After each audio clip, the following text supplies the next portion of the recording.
the Marine Corps called a few good white men, we found that black officers were convinced there was racism in the Marines. The Corps denied it then, but no longer. A lot has changed, but before we get to that, let's look back to 1993, when a Marine Corps colonel told a congressional committee that his gay son was a recruiter's dream because he had blonde hair and blue eyes. African-American officers we spoke with agreed. If I was blonde-haired and blue-eyed and 6'1" and a closet homosexual, I'd be in the cockpit of the CH-46 aircraft right now. Captain Marcus Hartman used to be a CH-46 Marine helicopter pilot. After approximately 670 hours of military flight time, I had the first individual in my command said, "Captain Hartman is not competent to fly in the cockpit." When I challenged that individual a few days later, he resorted to screaming at me and calling me boy in front of a wardroom full of officers. And you obviously felt that was racist. I felt that was, at best, it was degrading. At worst, it was racist. But I know that there is no way that a white captain is in a position where he can call a black captain boy. Hartman failed 2 flight tests, both administered by the same white captain who called him boy. Then he was told he couldn't fly again. Hartman thinks that's business as usual in the Marine Corps, where only 2% of the pilots are black. Captain Gerald Gaskins agrees with him. And in your opinion, is it racism? In my opinion, yes, it is racism. It's institutionalized racism. But flat out, no mistake about it, in your view? There's no doubt in my mind that it's racism. And he said that even though one of his superior officers urged him not to talk to us. Captain Gaskins recently learned that he's being promoted to the rank of major. But he did some research and found out that most black captains don't get promoted to major, and most white captains do. Courtesy, he says, of an old boy network. The old boy network, I take it, is an all-white club. Yes, because I think people want to promote their own kind. And the more you look like your leadership, the better off you do in this system. Gaskin says he knows a white officer who got promoted who can barely write a complete sentence. And he says he really got fed up when he saw these statistics. About 90% of the captains are white. And as you go up the chain of command, the percentage of whites goes up too. 97% of colonels are white. And when it gets to generals... How many African-American generals are there in the Marine Corps? Just me. Just one. And how many white generals are there in the Marine Corps? About 61 or 62. Brigadier General George Walls has been an officer for 28 years. Now, you're retiring this year. Yes. Will that mean that there'll be no minority general at all? Mm-hmm. Now, I believe that when I leave, there will be nobody else, but I am very, very confident that the Marine Corps will have more minority general officers soon. Do you feel totally free to be honest with us? Yes. I certainly do. I mean, you're in an organization where there's authority. I mean, would it be considered breaking ranks if you went on 60 Minutes and said there's racism in the Marine Corps? If I felt that was the case, which I don't, I would be totally free and totally honest with you and tell you that.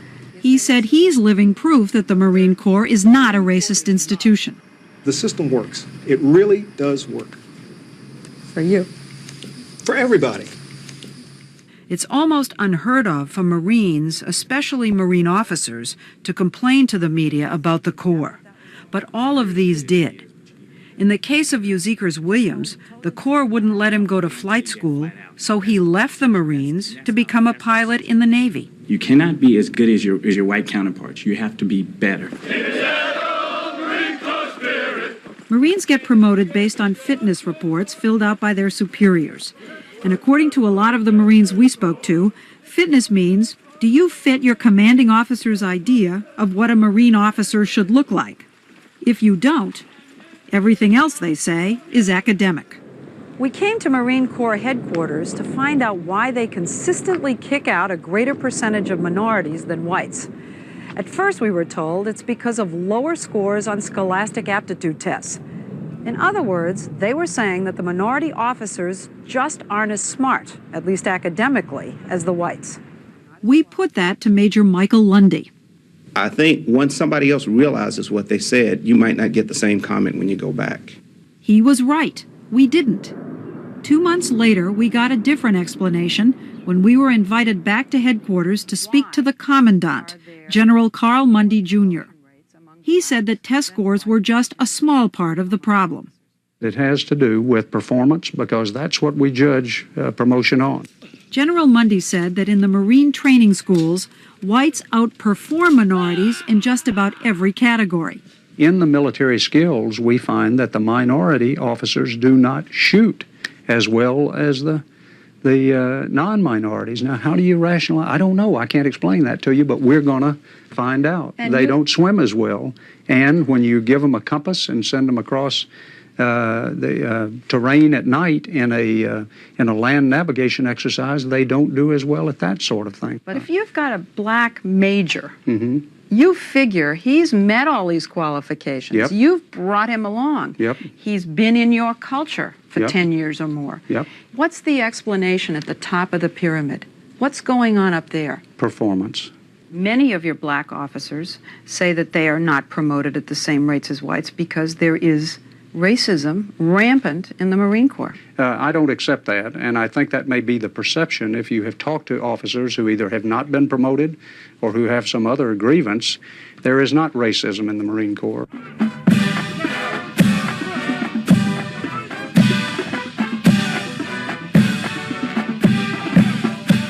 General Mundy insists that the Marine Corps wants to increase the number of minority officers and is searching hard for college graduates who are officer material.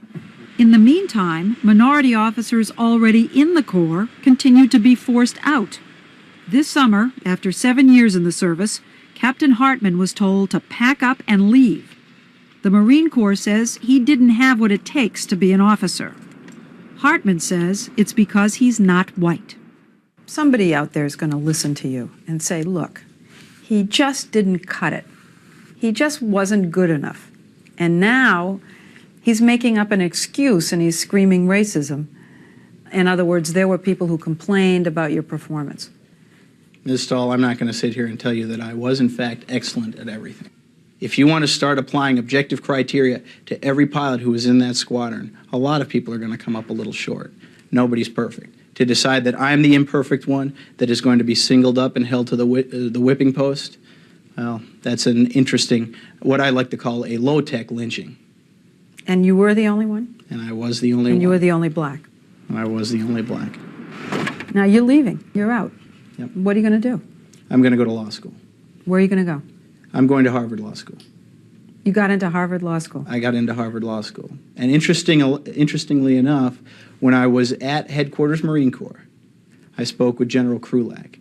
And General Krulak said, you know, Captain, perhaps there is a problem when it's easier to get into Harvard Law School than it is to stay in the Marine Corps.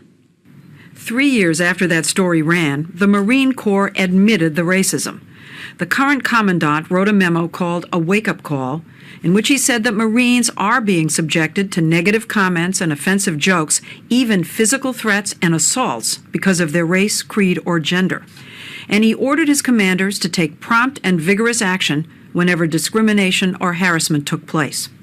Well, we wondered what effect, if any, that memo had, and whether the officers we had spoken to were ever reprimanded for their blunt and stiff criticism of the Marine Corps. As it turns out, hardly. Gerald Gaskins, who called the promotion policy Institutionalized racism. has gone from Captain Gaskins to Major Gaskins to Lieutenant Colonel Gaskins. He now says minority officers can believe there is a real chance to succeed in the Corps. As for Marcus Hartman, who was told to pack up and leave the Marine Corps because he didn't have what it takes to be an officer, well, he graduated from Harvard Law School and is currently practicing corporate law. But it doesn't end there. In 1994, Hartman was recruited into the reserves and is now Marine Reservist Major Marcus Hartman. In order to fly, Lieutenant Euzekers Williams had to leave the Marine Corps and join the Navy. You cannot be as good as your white counterparts. You have to be better. Well, he returned to the Marines as a pilot and was promoted to major. Office of Deputy Assistant Secretary, Navy. Today, Williams manages equal opportunity issues for both the Navy and the Marines.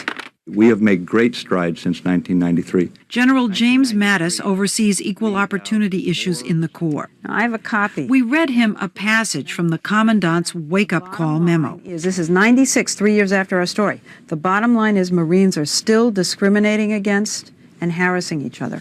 Marines have to feel they are being treated fairly, so we will not tolerate it. We are absolutely committed to fair play for every one of our Marines. He wrote that memo in 96.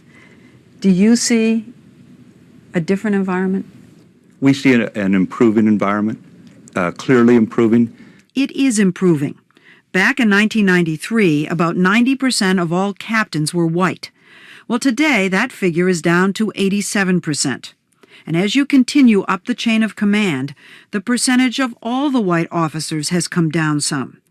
Remember George Walls, the only African-American general in the Marine Corps who was soon to retire? I am very, very confident that the Marine Corps will have more minority general officers soon. Well, General Walls was right. Today, there are 5 minority generals on active duty in the Marine Corps, 3 black and 2 Hispanic. But General Mattis says there may be no way to eradicate the racism entirely. Lesley, so long as we recruit from the United States of America and bring in 30,000 young men and women every year into a Marine Corps of 170,000, someone's going to come in, and it's not just going to be 1 or 2, with some negative baggage. I'll answer the question. You want answers? I think I'm entitled. You want answers? I want the truth! You can't handle the truth! I'll be damned if it ain't the white boys. Yep. You hear what he said? Hey, let it go. Let it go of my ass. Come here, Sergeant. White boys. All starched and stiff. Want everybody to learn that symphony shit. And that's what you're saying in France. And you know, I listen to it. I'm all right now? Am I? Look, you better straighten up and salute an officer when you see one, or I'll take your fucking stripes, boy. That's better. Well,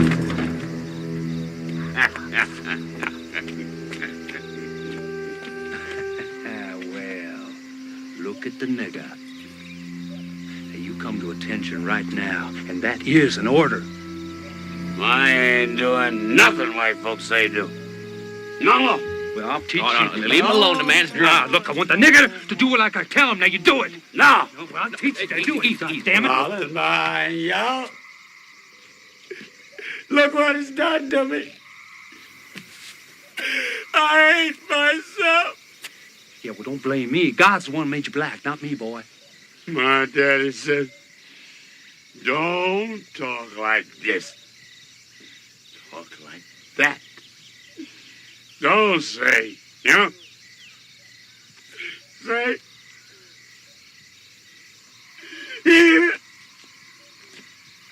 I even killed for you.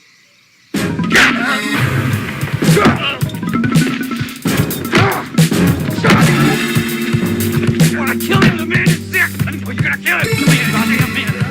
Come on. Come on.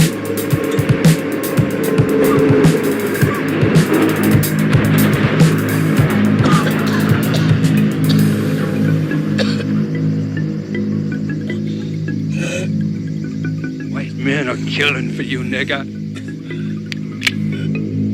Good men dying for you. Hickory dock, keep that on your block. When that clock strikes midnight, that's the fuck off the block. Hickory dock, keep that on your block. When that clock strikes midnight, that's the fuck off my block. Yo, in this corner, it's the K.O. Kid. I'm not talking about boxing, but yet I take heads. Dark optimist kid, don't talk with this. You get slapped like a hat of accomplices. Talk about there was like 6 of them, they was on, but it was just me, Beretta 9, killer on. 1st Battalion, 1st Recon, 1st Infantry. That last nigga on Red Dawn. Y'all niggas want war, I can't ensure war. I was built for that, kid, my middle name's War. Slash merciless, you might get hurt on this. Hurt on this track, there be no coming back on this.